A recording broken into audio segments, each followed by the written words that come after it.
Good afternoon.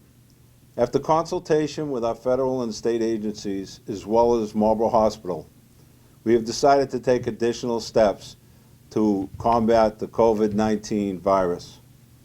Effective start of business on March 17th, City Hall will be closed to the public.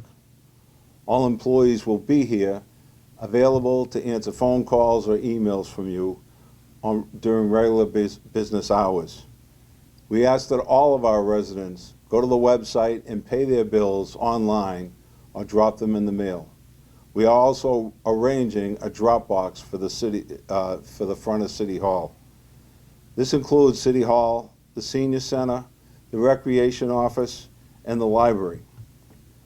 Staff will be available during the regular hours, though. All meetings will be canceled unless done remotely until March 29th. Senior transportation will still be available, and calling the Senior Center, you can arrange those trips.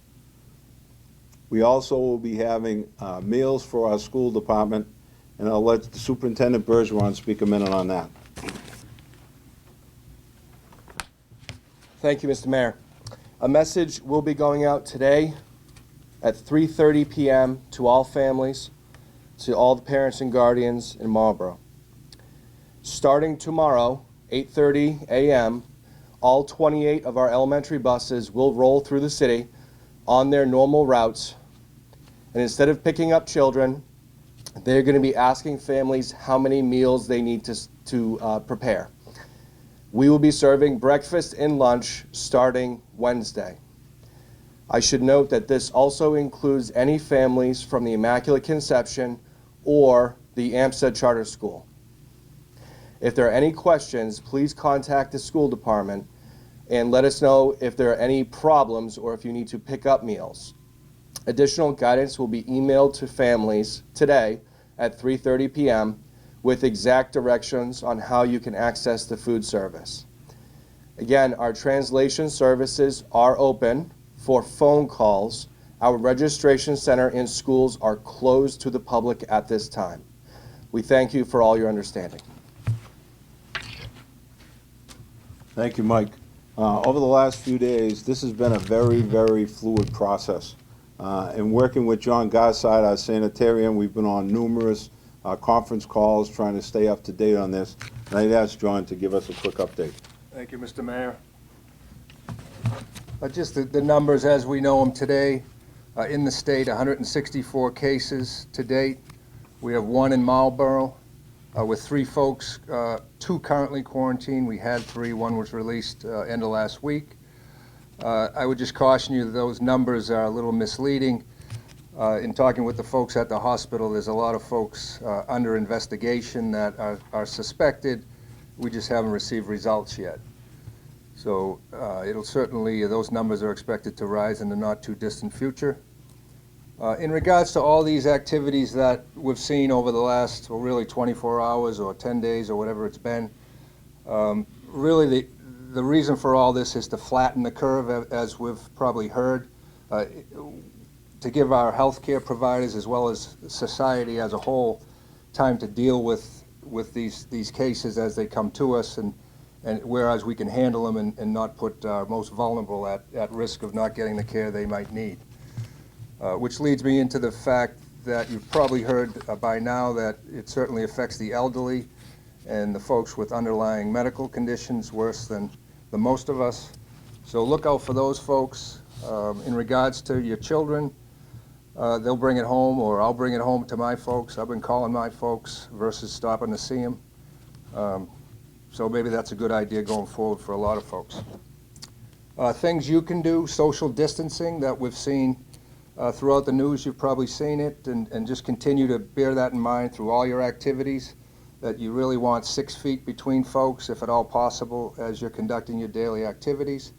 Hand washing and cleaning, disinfecting commonly used surfaces in your home or in your facility, as well as if you are one of those folks that ends up quarantined or isolated, that you listen to the instructions that we have given you, and you call for help if you need it, and we will have the services to get out to you if in fact you need them. We've been loaded with requests of folks that want to volunteer And I'm sure that'll continue, and we'll have the resources we need to provide these services to you. And check on your neighbors. Like I mentioned, my folks, check on your neighbors as this thing develops and grows to make sure nobody's alone, if you will. And I just referenced the city website going forward for logistical stuff as well as health-related items. Thank you, John. Just a couple bullet points. As I mentioned, the schools are closed. Senior Center will be closed until further notice. Library will be closed until further notice. Youth and adult recreational activities are postponed. Senior voluntary tax work-off program is postponed until further notice. The public service internship program with our students is postponed. The mobile breakfast, as the superintendent mentioned, will be beginning Wednesday morning, March 18th. Senior Meals on Wheels will continue, currently operating as usual. The Marlborough Community Cupboard is open, its regular hours, and senior transportation assistance will also be available. Again, call the Senior Center for those updates. I've been working with the council president to make sure that we're all on the same page with this. He's been very supportive, and the council in general has been supportive of what we're doing. It's a tough time for everyone, and I would ask Council President Oxley to just update you a little bit. Thank you, Mayor. We recognize it's a tough time for everyone in the community, but it's an issue that we can solve. So I'm asking you on behalf of the council and the city, practice social distancing. We can control it if we take the right actions. It might be a little inconvenient for the next week or two as we try to get this under control, but we can do it. Working together, we will be able to solve this issue, and we'll get back to our normal lives as quickly as possible. Do check the city's website.